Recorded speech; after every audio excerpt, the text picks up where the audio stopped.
He's the man who unleashed apocalyptic paranoia in Take Shelter, terrified Metropolis as General Zod in Man of Steel, and haunted television with his searing turn in Boardwalk Empire.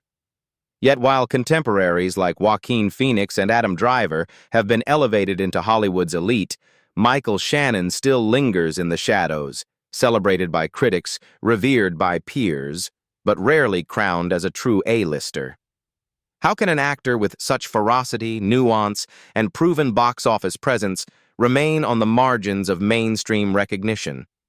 This is Underrated Actors, the Michael Shannon story. From stage to screen, building a reputation in silence. From the start, Michael Shannon's career read like a contradiction. He had the raw force of a leading man, but Hollywood treated him like background noise. In Chicago's underground theater scene of the early 1990s, Shannon electrified small stages at Steppenwolf Theater, the same proving ground that had launched John Malkovich and Gary Sinise into international acclaim. His performances were jagged, fearless, impossible to ignore. And yet, while critics in Chicago whispered about his brilliance, Hollywood didn't come calling. Where others were fast-tracked to stardom, Shannon was left behind. Talent without the ticket. His first film role in Groundhog Day, 1993, is almost cruelly symbolic. Cast in a throwaway part as a newlywed, he appears for mere seconds, smiling awkwardly in the background while Bill Murray commands the spotlight. It was a role so small it should have disappeared into nothingness. But Shannon made it stick. There was something unsettlingly real in his delivery. Too intense, too alive for a role that barely mattered. And that, ironically, became his curse. He had the power to make a fragment unforgettable, yet the industry refused to see him as unforgettable himself. By 2001, he was in Pearl Harbor, standing shoulder to shoulder with Ben Affleck and Josh Hartnett, names being pushed as the heirs to Hollywood royalty. The camera barely lingered on Shannon, yet his presence carried more grit than the film's poster boys combined. Still, it was Affleck's smile on magazine covers, Damon's name in Oscar conversations, DiCaprio's face on billboards. Shannon? He was that guy, the one you recognized in a movie but couldn't name. He gave authenticity to blockbusters, but Hollywood never rewarded him with the spotlight. And here lies the brutal truth of being underrated. It isn't about talent. Shannon had that in spades. It's about marketability. He wasn't groomed for glossy profiles, didn't have the matinee idol look, didn't play Hollywood's PR games. In an industry obsessed with packaging, Shannon was too jagged, too uncompromising, too real. So while his contemporaries were anointed as generational voices, Shannon was left to claw his way through supporting roles, his genius visible only to those who looked past the marquee. Revolutionary Road, 2008, the first true spotlight. For over a decade, Michael Shannon had existed on the periphery of Hollywood, recognizable yet unclaimed, the actor whose face lingered in memory, but whose name slipped through the cracks. He was that guy who haunted supporting roles in Groundhog Day, Pearl Harbor, and countless indies. But in 2008, something happened that should have changed everything. It was Revolutionary Road, a prestige drama from director Sam Mendes, adapted from Richard Yates's classic novel and marketed as the grand reunion of Leonardo DiCaprio and Kate Winslet, the golden couple of Titanic. On paper, Shannon was a footnote, the neighbor's troubled son, John Givings, a supporting role with limited screen time. In execution, he became the film's detonator. When Shannon steps into the film, the atmosphere shifts. His John Givings, institutionalized and volatile, cuts through the suffocating politeness of 1950s suburbia with words so sharp they draw blood. He dismantles the illusions of Frank and April Wheeler, exposing truths they and the audience were desperate to avoid. In a narrative built around repression, it is Shannon's so-called madman who becomes the only honest voice. His performance is volcanic yet precise, a masterclass in controlled chaos. Suddenly, the film no longer belonged to its stars, It belonged to the man who stole every scene he touched. The New York Times called Shannon mesmerizing, the rare actor who can weaponize silence, then unleash a storm with just a few words. Rolling Stone hailed his performance as the live wire that jolts the film from good to unforgettable. Roger Ebert singled him out in his review, writing that Shannon had given Revolutionary Road its shock of reality, the truth-telling voice the story desperately needed. In the middle of an Oscar bait showcase designed for DiCaprio and Winslet, it was Shannon who burned himself into cinematic memory. The Academy, to its credit, took note. Shannon received his first Oscar nomination for Best Supporting Actor. For most actors, this would be the coronation, a career-defining moment, the step onto the A-list. But for Shannon, the aftermath was eerily quiet. He was celebrated, yes, but not crowned. While Christoph Waltz won his Oscar the following year for Inglourious Basterds and was immediately elevated to global stardom, cast as Bond villains, Tarantino regulars, and Hollywood's go-to European menace, Shannon's trajectory remained stubbornly different. His nomination didn't lead to leading man offers or studio-backed vehicles. Instead, he went back to the shadows, to roles that demanded brilliance but didn't promise fame. And here lies the cruel paradox of the underrated actor. Shannon had delivered everything the industry claims to reward: a scene-stealing performance in a prestige film, recognition from critics, validation from the Academy. Yet Hollywood, obsessed with packaging and polish, didn't know what to do with him. He wasn't glossy like DiCaprio, approachable like Damon, or media-friendly like George Clooney. He was jagged, unsettling, dangerous, a kind of truth-teller that the system values only when it needs a villain or a madman. Revolutionary Road was marketed as the triumphant return of two of cinema's brightest stars, but it was Michael Shannon, on screen for barely 20 minutes, who carved the deepest wound. Viewers walked out whispering his name, critics branded him a revelation, and still, Hollywood shrugged.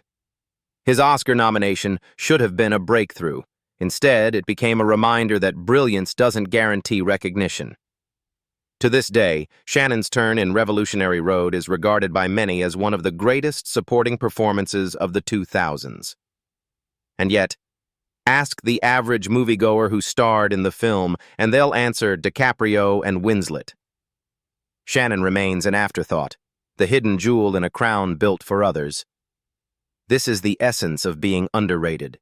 When your work defines the soul of a story, but the industry writes its history without your name at the top.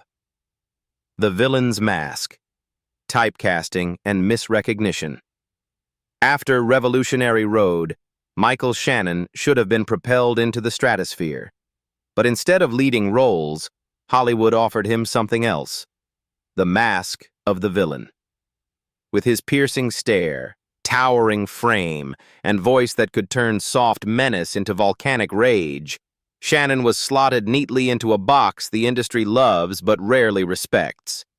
He became the go-to choice for the bad guy, the menacing presence who elevates the stakes but rarely gets the credit. On HBO's Boardwalk Empire, 2010 to 2014, Shannon played Nelson Van Alden, a Prohibition-era federal agent whose stern religiosity curdled into obsession and violence. It was a performance rich with contradiction, a man of God corrupted by his own darkness, unraveling across 5 seasons in ways both tragic and terrifying. Critics praised Shannon's ability to make Van Alden more than a caricature, but as with much of his career, the conversation rarely centered on him. The spotlight was reserved for Steve Buscemi's Nucky Thompson, while Shannon's masterclass in repression and collapse simmered in the margins. Then came Man of Steel, 2013. As General Zod, Shannon was finally thrust into blockbuster territory, facing off against Henry Cavill's Superman in Zack Snyder's dark, operatic reboot. Here was a role that could have rebranded him in the eyes of mainstream audiences. And in many ways, he delivered one of the most memorable villains in modern superhero cinema. His Zod was not cartoonish evil. He was fanatically devoted to the survival of his people. his brutality rooted in ideology rather than sadism. "I was bred to be a warrior, Cal. I have no people. My soul, that is what you have taken from me," Shannon intoned with Shakespearean conviction. It was a villain both terrifying and tragic, proof of his ability to bring depth even to comic book spectacle. And yet, what did Hollywood do with this? It typecast him further. Instead of recognizing the range he had demonstrated in Take Shelter, Revolutionary Road, or Boardwalk Empire, studios saw only the villainous glare, the clenched jaw, the aura of menace. Shannon was called perfect for bad guys, but rarely offered the complexity of leading men. Compare this trajectory to Javier Bardem, whose chilling Anton Chigurh in No Country for Old Men won him an Oscar and opened doors to prestige and blockbusters alike. Or Christoph Waltz, who parlayed his Tarantino villains into James Bond fame. Shannon, despite equaling them in intensity and surpassing them in versatility, never received that same coronation. This is the silent cruelty of being underrated. When your talent is recognized but misread, when your greatest performances are flattened into cliches by an industry that only sees what it can market. Shannon didn't just play villains. He redefined them, imbuing them with humanity, ideology, even vulnerability. But instead of expanding his opportunities, Hollywood narrowed them. The result is a career built on paradox. Shannon is unforgettable in every frame. Audiences remember the menace of Zod, the repression of Van Alden, the unnerving edge he brings to thrillers like 99 Homes. Yet ask most people to name their favorite leading performance by Michael Shannon, and they hesitate. Not because it doesn't exist, but because Hollywood rarely gave him the chance. In turning him into one of its most reliable villains, the industry misrecognized his true gift, the ability to embody not just evil, but the fragile, messy humanity underneath. And so, once again, Michael Shannon remained what he had always been, a cornerstone actor whose brilliance was both essential and overlooked. Underrated, not because he failed, but because Hollywood refused to see beyond the mask it placed upon him. The indie craftsman, choosing art over stardom. For many actors, an Oscar nomination or a breakout villain in a billion-dollar superhero film would be a springboard into the A-list. It would mean glossy magazine covers, lead roles in studio tentpoles, and carefully curated publicity campaigns. But Michael Shannon chose a different path, one that would cement his reputation as one of the most underrated actors of his generation. Instead of chasing the predictable rise, he gravitated toward the difficult, the uncommercial, the strange. His career-defining turn in Take Shelter, 2011, is perhaps the clearest and most heartbreaking example of why Michael Shannon remains one of Hollywood's most underrated actors. Directed by Jeff Nichols, the haunting psychological drama was hardly designed as a star-making vehicle. It was a modest indie with a shoestring budget, a slow-burning narrative, and no glossy studio campaign behind it. On paper, it was the kind of project that usually vanishes into film festival obscurity. But in Shannon's hands, Take Shelter became something else entirely. A revelation. As Curtis LaForge, a working-class Ohio husband and father plagued by apocalyptic visions, Shannon delivered a performance that blurred the line between madness and prophecy. He played Curtis not as a caricature of insanity, but as a painfully human figure.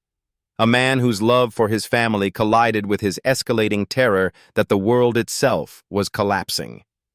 Each scene carried a tension that made the audience lean forward, unsure whether Curtis was unraveling before their eyes or glimpsing a terrible truth no one else could see. Critics erupted with praise. Roger Ebert captured it best when he wrote that Shannon creates a man who is a tragic hero, someone whose struggle to hold on to his family while drowning in fear made him both terrifying and deeply sympathetic. The Guardian hailed the film as unimaginably tense, held together by Shannon's thunderous presence. Even the New York Times singled him out as the magnetic force of a story that could have easily slipped into obscurity without his raw intensity. The now iconic storm shelter scene became the performance's centerpiece.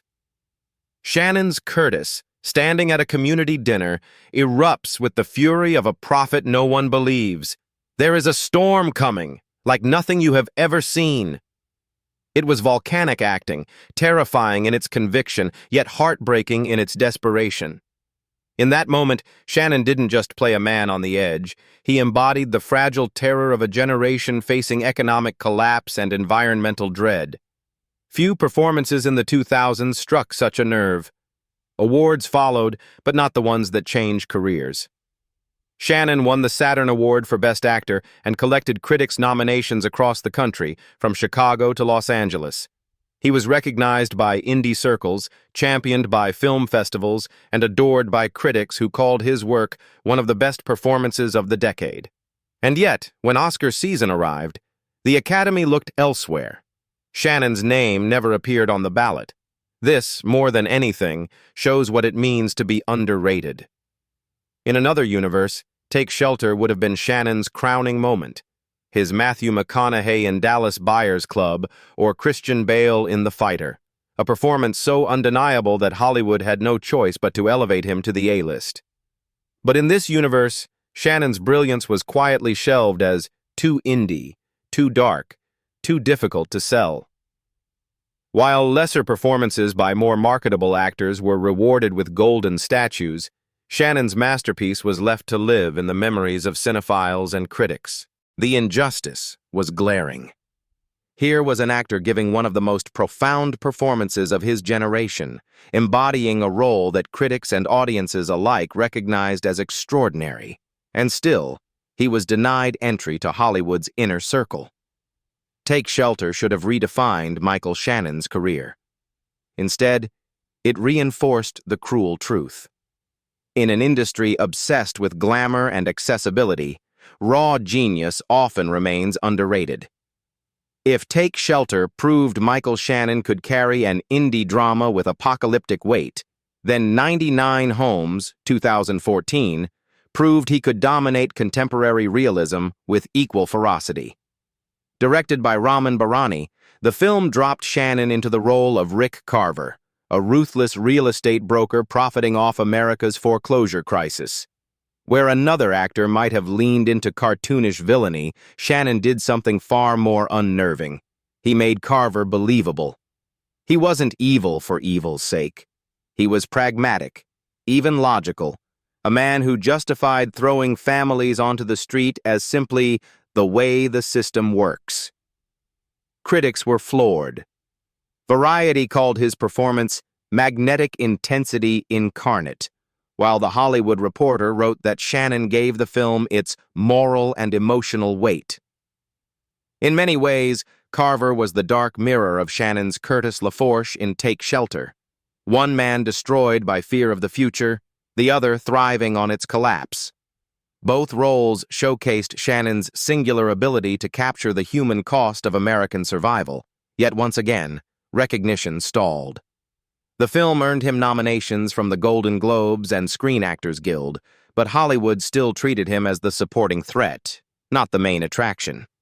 Then came Midnight Special, 2016, another collaboration with Jeff Nichols. On the surface, it was a genre-bending sci-fi thriller, but at its core, it was a story about fatherhood and faith.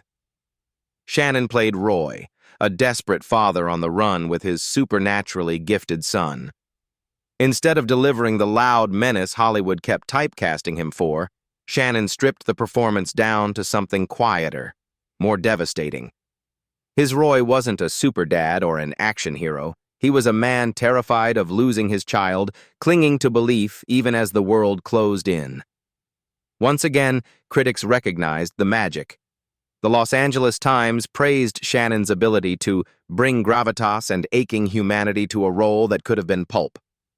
IndieWire called the film Spielbergian in scope, but Shannon-esque in soul, a nod to how deeply his performance defined the movie's resonance. And yet, despite festival acclaim and glowing reviews, Midnight Special faded from mainstream conversation, a victim of poor marketing and the industry's allergy to films that don't fit neatly into categories. Shannon's tender, haunted portrayal should have been a reminder of his range beyond villains. Instead, it was quietly filed away as another cult favorite. Together, these performances, Take Shelter, 99 Homes, Midnight Special, form a trilogy of sorts, each proving Michael Shannon's extraordinary range, each cementing him as a critic's darling, and each reinforcing why he is so profoundly underrated. In a just world, these films would have vaulted him into the same league as Christian Bale, Joaquin Phoenix, or Matthew McConaughey, actors who parlayed daring roles into mainstream coronations. But for Shannon, they became part of the same cruel pattern. Universally praised, critically essential, but still locked out of the A-list club. If 99 Homes and Midnight Special proved Shannon could shoulder complex indies, then Nocturnal Animals, 2016, offered him something rare, a prestige project that could have cemented his mainstream acclaim. Directed by Tom Ford, the film paired him with Amy Adams and Jake Gyllenhaal, actors already established as critical darlings. Shannon played Bobby Andes, a grizzled Texas detective battling cancer while pursuing a brutal case. It was a role built on restraint, a man staring down his own mortality, dispensing justice with a mix of exhaustion and quiet fury. Shannon's Bobby was unforgettable precisely because he didn't demand attention. Where Gyllenhaal's character writhed with torment and Adams embodied icy detachment, Shannon grounded the film in something more elemental, a sense of decency in a world unraveling. Critics hailed his performance as one of the year's finest. The Hollywood Reporter praised his laconic gravitas, and Variety highlighted the way he stole every scene without ever raising his voice. This time, the Academy took notice, nominating him for Best Supporting Actor, his second Oscar nod. And yet, even here, the paradox of being underrated held. Unlike Christoph Waltz or Javier Bardem, whose Oscar momentum transformed them into household names, Shannon's recognition evaporated as soon as awards season ended. He didn't land glossy cover stories or blockbuster leads. Instead, he returned, by choice and by typecasting, to the kinds of thorny, off-center roles that kept him both indispensable and invisible. A year later, Guillermo del Toro's The Shape of Water, 2017, only deepened this paradox. The film went on to win Best Picture at the Academy Awards, and Shannon's role as Colonel Richard Strickland placed him squarely at the center of a global phenomenon. As the government agent hunting down a mute woman and her amphibious lover, Shannon was terrifying, domineering, and unforgettable. His performance embodied everything Hollywood claims to reward: presence, menace, and symbolic weight. He wasn't just the villain, he was the embodiment of Cold War paranoia, toxic masculinity, and blind authority. And still, when the dust settled, the headlines weren't about him.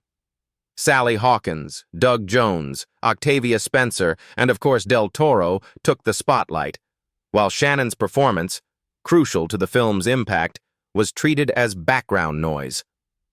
No Oscar nomination came his way, despite critics insisting his Strickland was one of the most compelling antagonists in modern cinema. He was, once again, essential but undercredited. The cruel irony couldn't be sharper.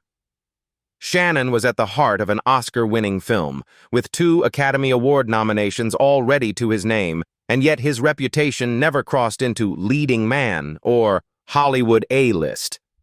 While his contemporaries like Joaquin Phoenix and Matthew McConaughey used prestige roles to redefine their careers, Shannon remained caught in the same cycle, celebrated by critics, admired by filmmakers, but still underrated by the industry at large. It was as if Hollywood had made up its mind about him years earlier, that he would forever be the character actor, the supporting storm that makes everyone else shine brighter. And so, even at his peak, Shannon carried the label that has defined his career, the most underrated actor working in American cinema today. The Hollywood blind spot, why he remains underrated.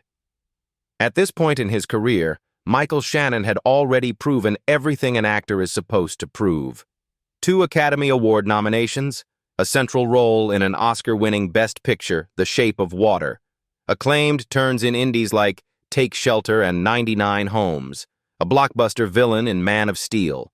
On paper, this resume should have placed him in the same pantheon as Joaquin Phoenix, Christian Bale, or Matthew McConaughey, actors whose careers balance daring indies with mainstream recognition. And yet, Shannon remains curiously absent from Hollywood's A-list. Why? The answer lies in Hollywood's blind spot, a systemic failure to recognize actors who don't fit the mold. First, there is image. Shannon has never been the kind of actor the industry knows how to sell. He doesn't project matinee idol charm like DiCaprio, nor does he cultivate the eccentric charisma of Johnny Depp or Robert Downey Jr. His appeal is darker, stranger, rooted in intensity rather than accessibility. Casting agents and studio heads see his face and think villain, not leading man. Second, there is marketing and visibility. Shannon has never played Hollywood's publicity game. He doesn't flood late-night talk shows with anecdotes, doesn't sell his private life to glossy magazines, and doesn't chase tabloid headlines. For actors like Matthew McConaughey or Ben Affleck, image management was as crucial as performance. Shannon, by contrast, keeps himself detached, almost aloof from the machinery of stardom. He lets the work speak for itself, and in Hollywood, that often means the work goes unheard. Third, there is industry politics. Shannon gravitates toward directors like Jeff Nichols, Raman Barani, or indie auteurs whose films thrive on critical acclaim but rarely generate Oscar campaigns with multi-million-dollar backing. His choice to pursue complex, difficult roles in smaller films has earned him the admiration of critics and peers, but it also keeps him outside the orbit of awards season machinery, where aggressive lobbying often matters as much as talent. And finally, there is the curse of being too good at one thing. Shannon is brilliant at menace, at channeling inner chaos, at embodying characters who unsettle. But Hollywood, instead of rewarding this range, has used it to trap him. Just as Christoph Waltz was pigeonholed as the European villain after Inglourious Basterds, Shannon has been locked into roles that emphasize his glare, his anger, his volatility. The difference? Waltz's typecasting came with global stardom and Oscars. Shannon's came with critical acclaim but little mainstream reward. This is what it means to be underrated. Not that people don't recognize your talent, but that the system refuses to elevate you to the place your talent deserves. Michael Shannon has the resume of a legend but the recognition of a cult favorite. He is every director's secret weapon, every critic's darling, every actor's actor. But to Hollywood, he remains a supporting player. And so, even after decades of excellence, Michael Shannon embodies the paradox at the heart of this series. How can one of the finest actors of his generation remain, in the eyes of the industry, underrated? Comparisons and contrasts, when others got the spotlight. Hollywood loves a narrative. For Joaquin Phoenix, the story was that of the tortured genius, volatile, enigmatic, but too brilliant to ignore. For Adam Driver, it was the Marine-turned-actor whose unconventional looks became a symbol of depth and modern masculinity. For Christoph Waltz, it was the European discovery plucked from obscurity by Tarantino, anointed with back-to-back Oscars. Each of these actors was given a script not just on screen, but off it. A story the industry could sell to audiences and awards voters alike. Phoenix's Joker, 2019, earned him an Oscar, but years earlier, Shannon had delivered an equally raw descent into madness in Take Shelter. Driver was hailed as fearless for playing emotionally conflicted men in Marriage Story and Patterson, but Shannon had already mined that territory with devastating precision in Revolutionary Road and 99 Homes.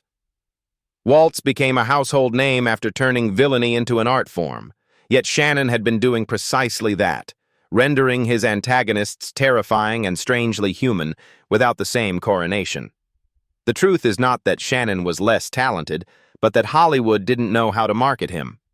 When Christian Bale won his Oscar for The Fighter, 2010, Shannon was giving equally transformative performances in films like Take Shelter and Boardwalk Empire.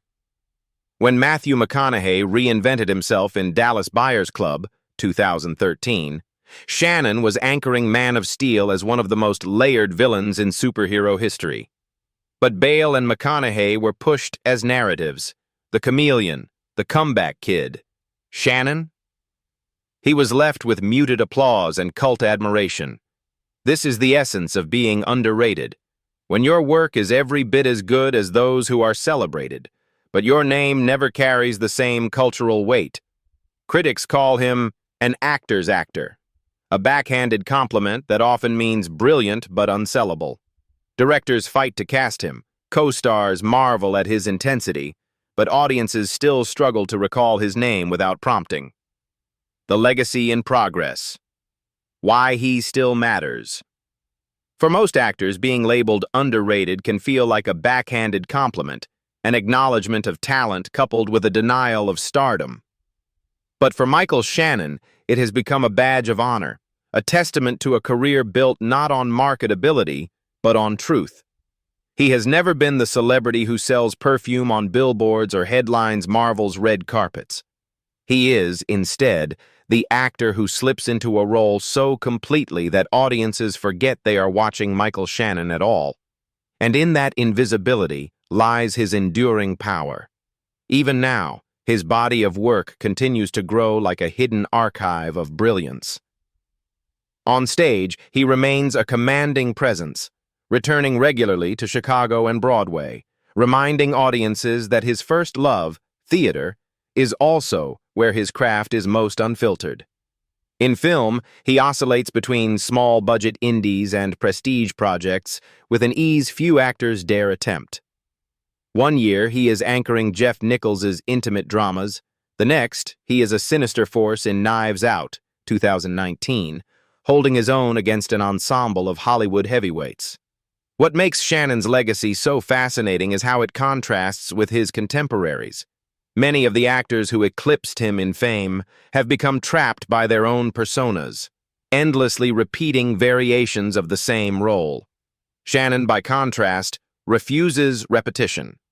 He can be prophetic, Take Shelter, ruthless, 99 Homes, paternal, Midnight Special, or monstrous, The Shape of Water. He has proven, again and again, that he is not just versatile but fearless, taking on parts that risk alienating audiences rather than pandering to them.